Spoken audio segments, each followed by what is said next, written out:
nous sommes réunis là ce matin pour vous présenter un roman, mais un roman d'un style particulier, puisque le titre à lui seul est tout un programme, 14 millions d'euros.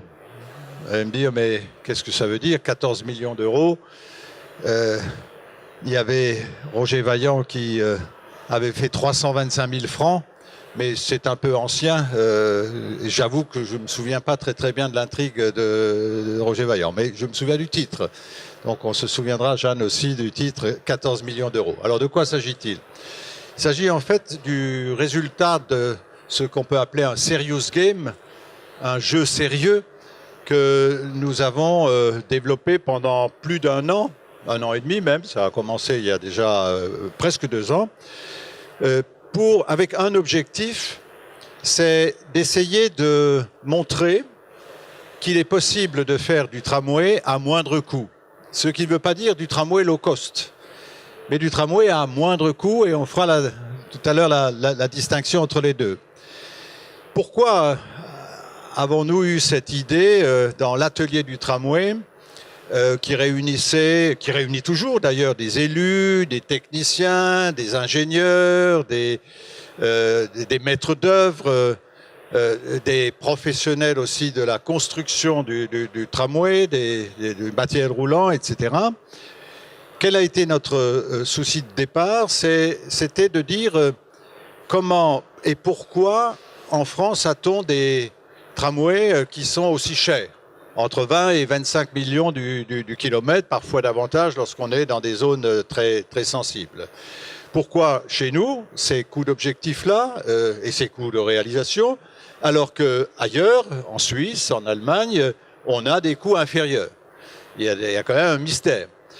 Et l'analyse de départ, ça a été de dire qu'on a commis une lourde erreur à la fin des années 50 et au début des années 60, au moment de la mode du tout automobile, en abandonnant purement et simplement nos réseaux de tramway en France. On les a complètement abandonnés, arrêtés à Strasbourg comme ailleurs.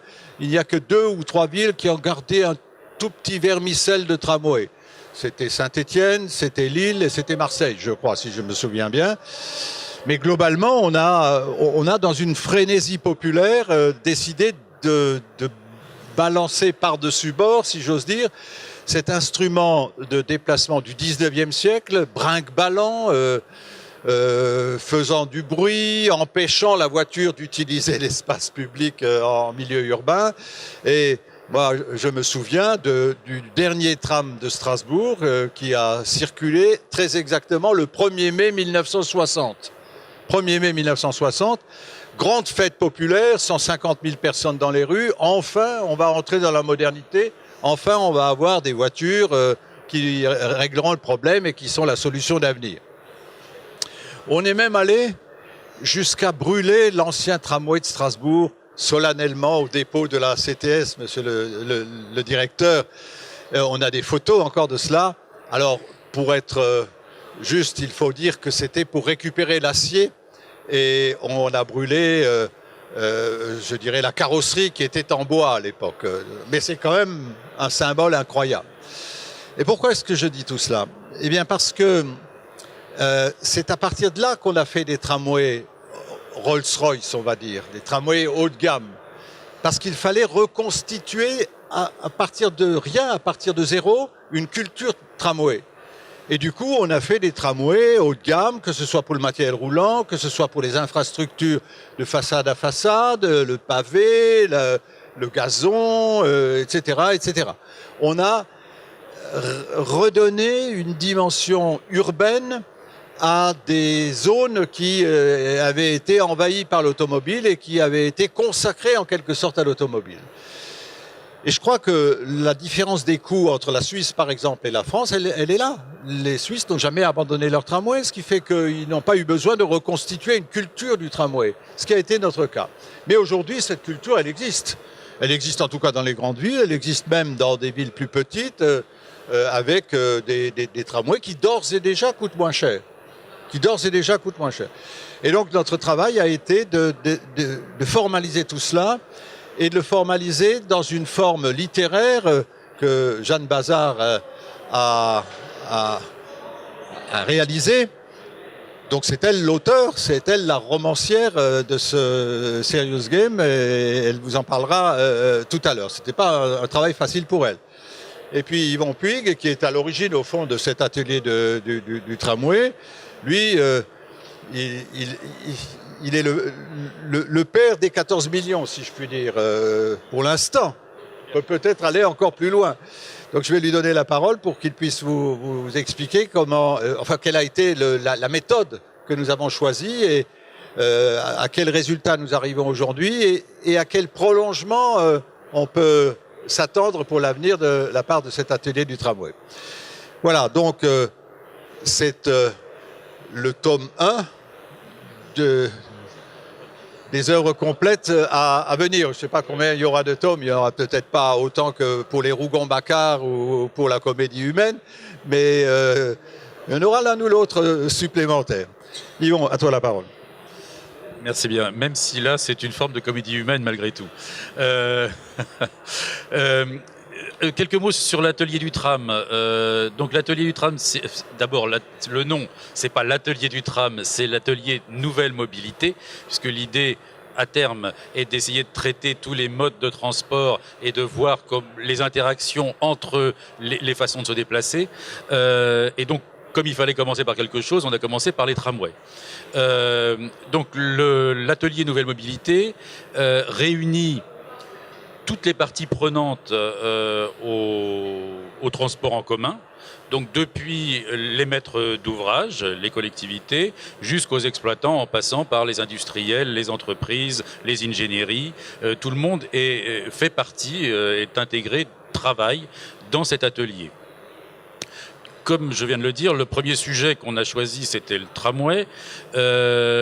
Tramway à la française. On est parti au départ d'une constatation, d'une réflexion sur le coût kilométrique, parce qu'il fallait bien chiffrer un peu ça, objectiver. Et on s'est rendu compte qu'à Nantes, la première ligne de Nantes, si on la ramène en euros d'aujourd'hui, avait coûté en coût kilométrique 18 millions d'euros du kilomètre. À comparer aux 25 prix de revient d'aujourd'hui, on a un prototype qui coûte moins cher que la série. En bon sens, ça fonctionne pas cette histoire, c'est pas normal. Hein. Bon. Et donc il y a 2 ans et demi, l'atelier à l'époque était un peu informel, on s'était interrogé, on avait essayé de comprendre ce qui s'était passé en 30 ans entre cette première ligne de Nantes, où à Nantes on a réinventé le concept de tramway dit maintenant à la française, c'est-à-dire traitement urbain de façade à façade, et on a expérimenté à ce moment-là, les Nantais, les vertus extraordinaires en termes d'urbanisme que présentait ce mode de transport. Donc on s'est rendu compte que c'était bien plus qu'un mode de transport ou un système qui permettait d'éviter les embouteillages dans Nantes, qui étaient épouvantables à l'époque, mais ça permettait aussi une requalification urbaine extrêmement puissante. Ce phénomène s'est vérifié 30 fois maintenant dans toutes les collectivités qui ont utilisé ou qui ont mis en place, réimplanté ce type de système. Et donc c'est une vertu empirique qui est constatée absolument partout. Enfin bref. Dans les travaux préliminaires, on va dire, de l'atelier, on s'est rendu compte que le gras, le mauvais cholestérol, en 30 ans, c'était fichu partout, ce qui est assez logique puisque, n'est-ce pas, les projets ont vieilli. Voilà. Donc, comme c'était partout, ce qui est logique, on s'est demandé comment on pouvait un peu amaigrir tout ça, tout en gardant absolument les vertus propres de ce système de transport dit à la française. C'est-à-dire qu'on n'a pas fait de concession sur le façade à façade, sur le système en voie réservée, modulo quelques petites modifs, mais donc on a gardé absolument tout ce qui caractérisait le tramway à la française. Donc on a décidé, pour être plus exhaustif, de faire des ateliers qui traitaient thématiquement, enfin de façon thématique, tout ce qu'on pouvait voir, imaginer du processus d'élaboration d'un tramway, de façon à trouver des solutions ou simplificatrices, ou raccourcir le temps, ou trouver des solutions moins chères par rapport à ce qui se produit. Comme l'a dit Roland, la forme qu'on a choisie, c'était un serious game, c'est-à-dire pour donner un peu de dynamisme à l'équipe, de faire ça sous forme de jeu. Quand on a évoqué cette idée auprès des participants, il y a les anciens qui ont dit mais ce truc de bouquin que vous voulez faire, ça c'est déjà fait. Ça s'appelait pour les anciens Neuchâteau. Donc dans les années 70, il y a un groupe d'ingénieurs de Sofretu qui a écrit, alors c'était une spec à l'époque, un beau pavé énorme qui décrivait, alors que ça n'existait pas encore, le tramway à la française. Et de fait, c'est remarquable, ils ont défini à ce moment-là toutes les bases de ce qui est maintenant le tramway en France. Ça, c'était au tout début des années 70. Ça s'est fait conjointement avec le concours Cavaillé. Peut-être un peu à la source, tout ça en même temps. Bref, pour nous, évidemment, on n'avait pas les moyens de réaliser une spécification exhaustive d'un tramway New Look pas cher à la française. Et donc, la forme qu'on a trouvée, c'est cette forme de roman. Donc, d'une part, on a travaillé de façon extrêmement sérieuse, pointue et technique avec les différentes tables, enfin les différents ateliers d'études. Donc, on a collationné des informations très sérieuses. Des gens sont venus nous faire des conférences. On a débattu entre nous. On a amené des éléments techniques. Et en même temps que ces ateliers travaillaient, Jeanne prenait des notes avec l'idée, ça avait été exprimé dès le départ, le fruit du travail de ces différentes tables rondes, comités et séances de travail serait un roman, c'est-à-dire que les idées, on les ferait passer au travers d'une histoire. Une histoire simple dans son déroulé, c'est une ville moyenne qui veut faire un tramway, qui n'a pas beaucoup d'argent, qui n'est pas extrêmement riche, mais qui a une volonté forte de réaliser un tramway. Et donc, une fois ça posé, il a fallu imaginer les acteurs locaux de cette aventure de tramway.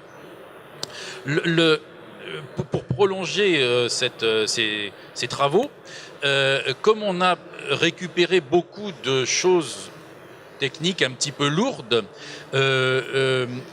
après la publication de ce livre, donc que vous pouvez prendre bien sûr, on va publier un certain nombre d'essais, de livres, un peu plus techniques, même beaucoup plus techniques pour certains, qui sont en fait le back-office de ce roman. Le roman, là, il se veut aussi divertissant, même si des idées fortes sont dedans. Mais donc, d'ici un mois ou deux, et de façon récurrente, enfin tous les 2-3 mois, on va publier le résultat et ce qu'on a collationné au cours de ces ateliers. Voilà, quelques mots peut-être sur la difficulté à mettre en roman des choses extrêmement austères quand même débattues dans des tables très techniques. Jeanne Bazard. Merci. Non, en fait, la difficulté ne vient pas du tout de l'austérité ou de la technicité. Je voudrais dire que quand on m'a demandé d'écrire ce livre, c'était au début de l'année 2015, j'ai tout de suite trouvé l'idée tout à fait intéressante parce qu'en fait, pour arriver à produire un tramway moins cher, il faut mettre en œuvre toute une série de mesures, petites et grandes en fait. Chaque goutte d'eau vient grossir la rivière des économies qui peuvent être réalisées. Et donc c'est un sujet qui est assez fastidieux à exposer à des élus. Enfin, c'est difficile d'être synthétique et complet à la fois. Donc la forme d'un récit m'a paru assez intéressante et efficace. Et donc j'ai tout de suite imaginé qu'on allait raconter qu'on allait injecter toutes ces idées dans un récit qui serait tout simplement le récit d'un projet de tramway entre le moment où le maire, en fait, le président de la communauté d'agglo décide d'y aller et l'inauguration. Et en fait, la principale difficulté, finalement, elle n'était pas du tout d'ordre technique parce que, enfin, j'avais Yvon à mes côtés qui m'a beaucoup, j'ai beaucoup appris sur le tramway pendant cette année. Et c'était pas tellement ça la difficulté. La difficulté, c'était plutôt d'arriver à articuler un récit. Parce que la plupart des idées en fait de l'atelier, elles s'appliquent au moment de la conception. Et on voulait quand même que ces idées puissent arriver de manière séquencée, que tout ne soit pas... En fait, le récit, c'est une succession de petites situations avec des personnages qui sont le maire, le directeur général des services. On a constitué une ESPL, donc il y a le directeur de la SPL, son équipe, l'ingénierie, la maîtrise d'œuvre, et donc tous ces personnages ont chacun un profil et un rôle particulier dans le récit, et c'est beaucoup à travers les dialogues entre ces personnages que les idées en fait passent. C'est ce qui, je pense, rend la lecture relativement simple. Je ne crois pas qu'Yvon ait insisté sur la question des délais, parce que l'un des défis aussi du livre, c'était de montrer comment on pouvait réaliser un projet de tramway dans le temps d'un mandat. Et donc, on a également beaucoup travaillé sur le calendrier pour s'assurer que toutes les situations s'enchaînaient de manière à la fois réaliste, parce que tout ce qui est dans ce livre, même si tout est fictif, les personnages, la ville sont fictifs, mais toutes les situations, enfin toutes les solutions qui sont préconisées et appliquées ou envisagées par les personnages sont parfaitement réalistes et faisables. Voilà, et donc il y a cette question du délai sur laquelle peut-être Yvon voudrait revenir. Oui, quelques mots sur la règle du jeu qu'on s'était fixée. Donc, au cours des débats, on s'est rendu compte qu'il y avait des suggestions ou des ralentissements induits par la loi, par des règlements, etc. Dans le cadre du roman, donc dans le récit qui est fait là, on s'est astreint à rester dans un cadre légal actuel. C'est-à-dire, on n'a pas changé de loi. C'est pas une fiction. Enfin, c'est pas de la science-fiction plutôt. C'est une fiction, mais qui n'est pas de la science-fiction. C'est-à-dire qu'on n'a pas changé de loi, on n'a pas changé de règlement, on n'a pas fait d'impasse particulière. Et donc, ce qui est raconté là-dedans, c'est une collectivité qui fait face aux contraintes particulières actuelles, légales. Enfin, c'est dans le monde d'aujourd'hui. Donc, on s'est refusé à changer la donne, ce qui était faisable évidemment puisque c'est une fiction, mais qui aurait sans doute été moins didactique dans le cadre du roman. Il est clair que dans nos débats, on s'est rendu compte que en 30 ans, tout le monde s'y était un petit peu mis pour plomber tout ça, quoi. Et donc, si il y avait des actions un peu fortes pour simplifier les choses, et là, du coup, le choc de simplification, enfin, il est partout, hein, même si on le voit pas trop. Bon, ça serait pas mal qu'il ait lieu là aussi, parce que si on compare, il y a quelques semaines, on était à Nantes, Alain Chenard, maire historique, est venu nous raconter comment il avait décidé et ils avaient mis en œuvre le tramway à Nantes. Franchement, maintenant, on risque pas de le faire comme ça, quoi. C'est-à-dire, c'est même pas possible du tout parce que des tas de choses l'empêchent.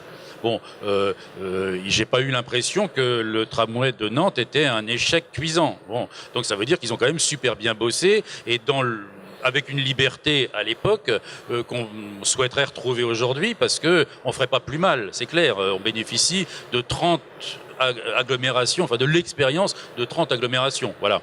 Donc la règle du jeu dans l'élaboration du roman, c'est on reste dans un cadre réglementaire normatif actuel et malgré ça, on regarde, et donc on a réussi à faire ce projet dans le temps d'un mandat. C'est-à-dire qu'il y a évidemment quelques études préliminaires qui ont été faites, c'est-à-dire que lorsque la décision est prise, les idées sont quand même plutôt claires. Il n'empêche qu'à partir du go, on le met en place en en 5 ans, on va dire, hein, grosso modo.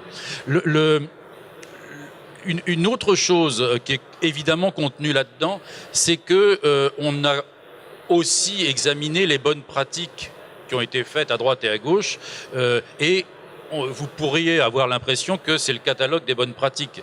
Mais le catalogue des bonnes pratiques, c'est pas forcément mal, hein. C'est-à-dire que quelqu'un qui voudrait, avec une volonté forte, réaliser un tramway pas cher, là, il a le mode d'emploi, ou à peu près, enfin j'espère, c'est l'ambition en tout cas, où on a listé tout ce qui avait été fait de bien et de pratique en France jusqu'à présent.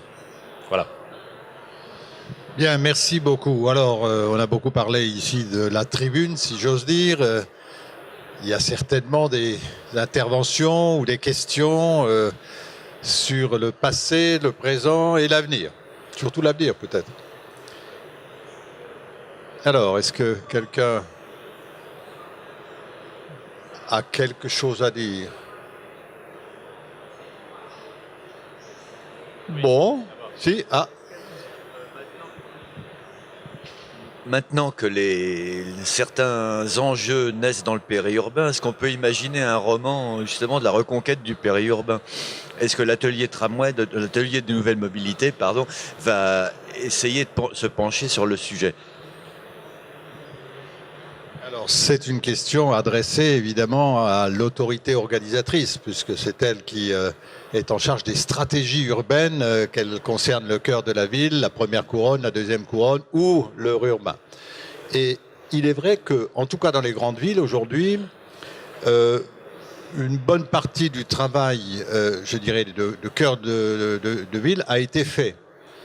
Et d'une certaine manière, je dirais que c'était le plus facile, peut-être le plus urgent, mais le plus facile parce qu'on est en zone de densité et que dans les cœurs des villes, réduire la pénétration automobile, ça commence à apparaître évident, même s'il y a eu quelques retours en arrière à l'occasion des dernières élections municipales. Globalement, on sait bien que la ville envahie par la voiture est une ville non seulement congestionnée, mais une ville qui perd ses fonctions premières.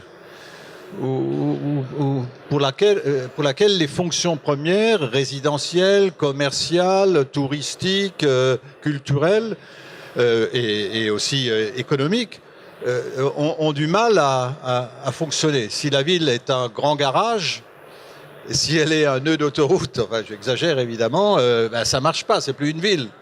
Et beaucoup de villes américaines sont sur ce modèle-là et eux-mêmes en reviennent. Donc on a fait ce travail-là, et c'est vrai que là, on parle du modèle classique du tramway de cœur de ville. La première couronne, la deuxième couronne, c'est autre chose. Il faut soit du tramway moins cher, donc on est dans notre cœur de cible de réflexion, soit autre chose que du tramway. C'est pour ça que Yvon l'a dit tout à l'heure, on appelle de façon inappropriée, au fond, notre atelier, l'atelier du tramway. C'est l'atelier des nouvelles mobilités. Et dans les zones périurbaines, il faut évidemment imaginer autre chose. Le tramway classique, et même peut-être le tramway à coût réduit, plus on s'éloigne du cœur de la ville, moins il est dans sa zone de pertinence.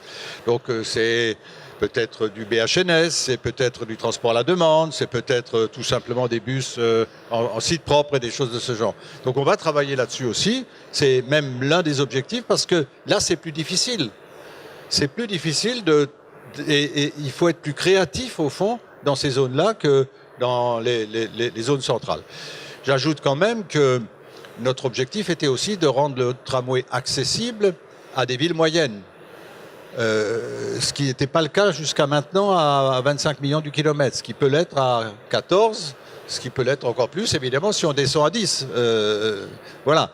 Donc, on a ces deux cibles-là, à la fois les périphéries urbaines des grandes villes, et puis les villes moyennes à, je sais pas, entre 100 et 150 000 habitants. Quand je dis ville, c'est évidemment l'agglomération. Avec éventuellement la récupération d'emprises ferroviaires. Je pense à l'exemple. Je pense à l'utilisation d'emprises ferroviaires non utilisées. Bon, je prends ça à Aubagne notamment, mais c'est un cas parmi d'autres. Dans toutes nos grandes métropoles, il y a des possibilités dans ce domaine qui permettraient à moindre coût de créer des axes de regroupement à la limite, qui permettraient d'irriguer à moindre coût le périurbain. Évidemment, c'est toute la problématique aussi du tram-train.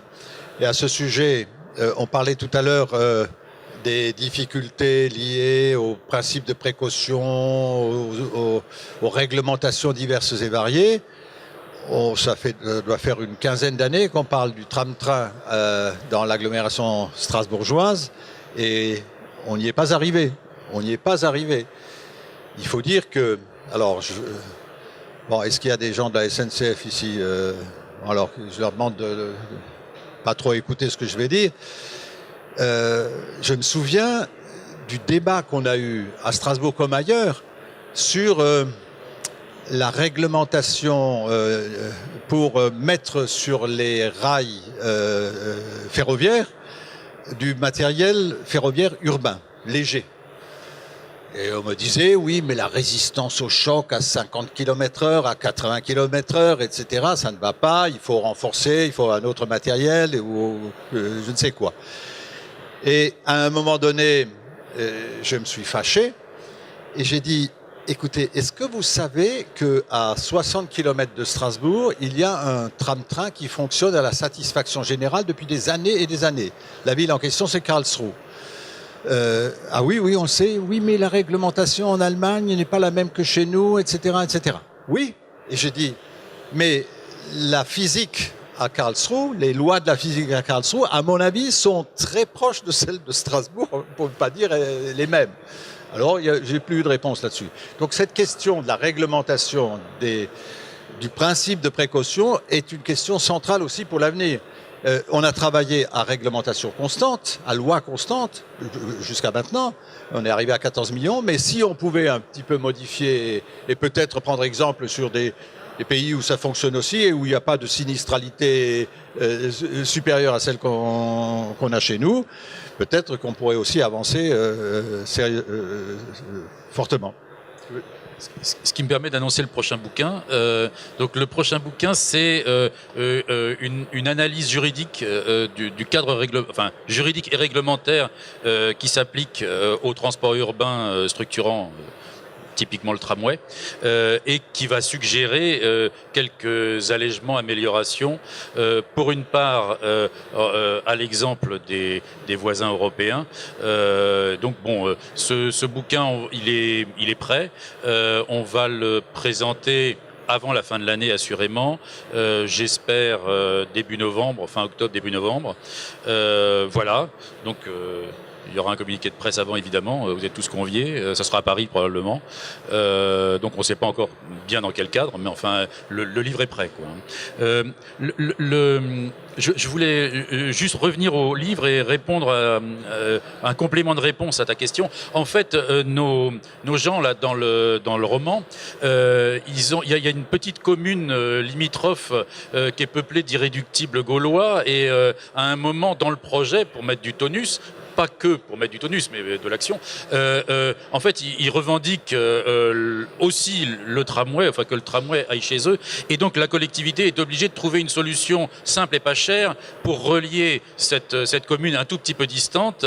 Et en fait, c'est une pré-description ou une description de ce qui pourrait être fait en périurbain, en raccordement, de façon plus simple, un peu plus fruste, mais il n'empêche avec un niveau de qualité identique.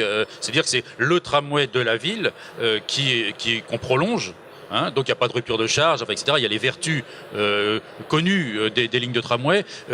Ça passe à travers les champs, mais ça relie la ville un peu distante. Donc le sujet est abordé, on l'a chiffré. Donc il y a une idée quand même de ce que ça peut coûter. Et donc d'ailleurs ça me permet de donner un complément.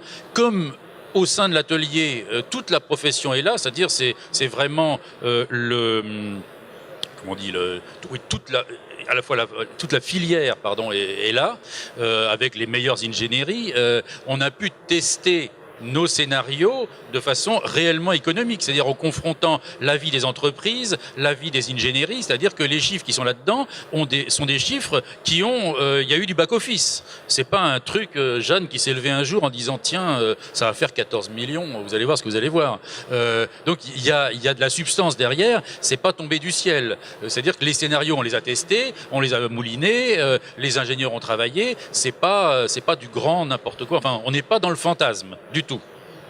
Christian Scasso, le magazine Le Rail. Je voudrais connaître les déclinaisons, les suites données à ces ouvrages, parce que donc à celui-ci, à la suite, sur la partie administrative, si j'ai compris, comment la simplifier. Est-ce qu'il y a concrètement, comment ça va se traduire? Ça va se traduire par de l'édition, hein.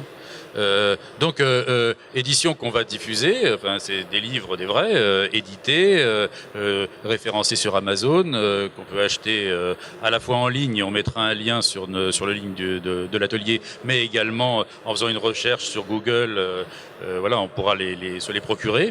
Et donc il y a attaché à ça, donc comme je disais un peu en back-office, un certain nombre d'ouvrages techniques, plus techniques, austères, qu'on va publier. Le premier, ça va probablement être cette analyse juridique dont je parlais, avec les propositions. Deux autres en fait, vont traiter de l'urbanisme et du lien entre l'urbanisme et les systèmes structurants, parce que en réfléchissant ensemble, on s'est rendu compte qu'il n'y avait pas... il n'y avait pas de littérature, il n'y avait pas de support théorique qui traitait de la sociologie de ce genre de système. Sociologie, j'entends l'interaction justement entre l'urbanisme, le vécu des gens et ce type de système. C'est-à-dire la restructuration des transports urbains dans les villes moyennes ou les agglomérations moyennes plus grandes, hein, Lyon, c'est très très bien vécu par les gens, ça c'est clair, tout le monde est d'accord, il y a une espèce de consensus. Donc de façon empirique, on sait très bien en allant ici et là que les gens sont ravis de leur truc, voire très fiers de leur système de transport. Il n'y a eu aucune, enfin à ma connaissance, à notre connaissance, on n'a pas trouvé d'études théoriques, de thèses qui traitent de ce sujet. Et donc on a sollicité des urbanistes et des architectes plutôt urbanistes pour réfléchir et écrire sur le sujet. Donc on va avoir deux bouquins en préparation, un assez théorique, mais c'est nécessaire. Enfin, on est en France, on aime bien la théorie et ensuite décliner de façon harmonieuse et élégante la théorie dans le concret. Donc là, on va faire l'inverse. On va théorisé à rebours, et l'autre par un urbaniste aussi, mais architecte, qui va traiter à sa façon du vocabulaire de l'urbain. Voilà. Je pense que ça va être, enfin, puisque j'ai vu les débuts, c'est vraiment extrêmement intéressant parce que il y a une vraie possibilité de parler d'écriture urbaine, voilà, et c'est très très bien.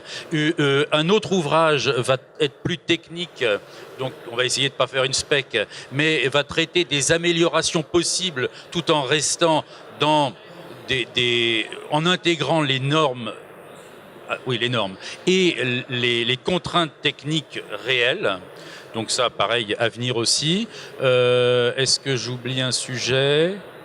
Non, pas forcément, ça en fait 3-4. Et donc ça, le support, on l'a déjà parce qu'on l'a collationné au fur et à mesure des réunions. Maintenant, il faut mettre en œuvre ce qui est quand même un tout petit peu lourd. Voilà. Mais on est dessus. Voilà.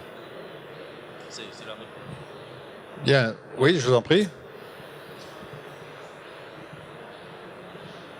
Oui, bonjour Alain Morin. Je pense moi qu'on peut faire un tramway aux alentours de 10 millions d'euros du kilomètre sans problème. Mais c'est tout un débat. J'ai une question très précise sur l'actualité. Quel est l'impact de l'affaire Volkswagen, Das Auto, sur l'image de l'automobile et sur donc l'impact que ça peut avoir sur le transport collectif? Est-ce que vous avez des petites idées ou des petites résultats? Merci. Alors moi j'ai deux choses à dire là-dessus. La première est assez inquiétante pour moi. C'est que on a là la démonstration que lorsque on présente des performances de voitures, mais peut-être aussi de bus, par exemple de bus électriques, il faudrait savoir exactement quelles sont les conditions dans lesquelles ces performances ont été atteintes. Parce que, évidemment, lorsque on met un maximum d'atouts de son côté, que ce soit pour une voiture ou pour un bus, on peut arriver à des performances tout à fait étonnantes, mais qui ne correspondent pas finalement à la réalité. Et donc je pense que l'affaire Volkswagen, elle interroge là-dessus, sur ce qui est affiché, y compris ici sur les stands, ne mettre personne en cause. Et donc ça me paraît problématique. L'autre hypothèse, évidemment, qui elle serait bénéfique, c'est que on mesure là que l'énormité des voitures en circulation aujourd'hui à travers le monde produit une pollution, une dégradation de nos conditions de vie, de la qualité de l'air, sans doute au-delà de ce que même les spécialistes imaginaient. Et que par conséquent, il est plus qu'urgent d'aller vers des politiques qui soient au moins dissuasives par rapport à l'usage de l'automobile, sinon coercitives, notamment dans les milieux les plus sensibles, que sont les milieux urbains. Et encore une fois, je répète que c'est plus tellement le cœur des villes qui est aujourd'hui, enfin, celles qui ont en tout cas travaillé, hein, qui pose problème. C'est la première et la deuxième périphérie. C'est là que se situent aujourd'hui les principales sources de pollution. Et c'est là aussi que les véhicules sont dans des conditions qui les font polluer bien davantage que ceux qu'on peut faire en laboratoire. Voilà les deux réflexions que je peux faire.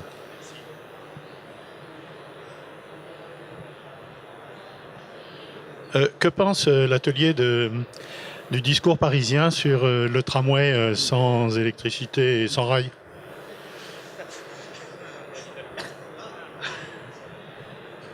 Vas-y.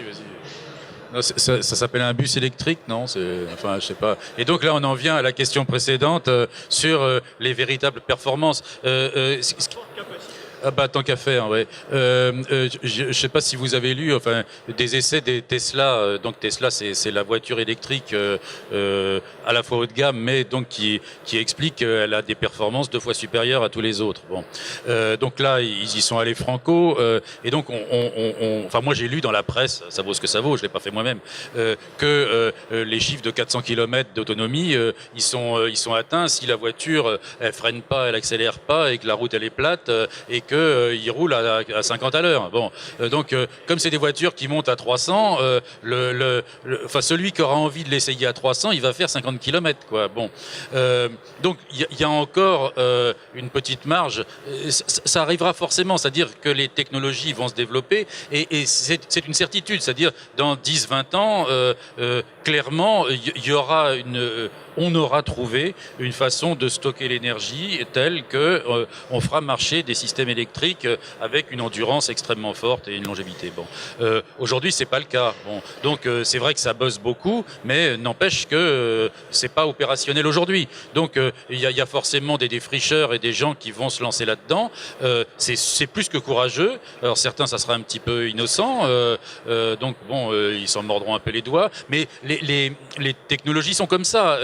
On sait aussi, enfin, si on fait un petit peu d'histoire des techniques, que la machine à vapeur était un chef-d'œuvre de technologie à la fin du 19e. Enfin, ça s'est prolongé première moitié du 20e. C'était des machines qui avaient des rendements pour les contraintes particulières de la vapeur, qui étaient absolument remarquables, avec des soutirages de partout. Enfin, les ingénieurs, c'était des chefs-d'œuvre, Bon, dans le même temps, il y avait des machines diesel et des machines électriques qui avaient une fiabilité bien moindre, mais qu'on voyait apparaître. Bon, et donc ça a continué, c'est-à-dire que ces technologies diesel ou électriques ont continué à se développer et à se perfectionner jusqu'à arriver à un moment où la fiabilité était là, la puissance était là, les performances étaient bien supérieures, c'est-à-dire que la courbe en fait de développement de ces systèmes, de ces technologies, avait largement dépassé la vapeur, et la vapeur s'est arrêtée.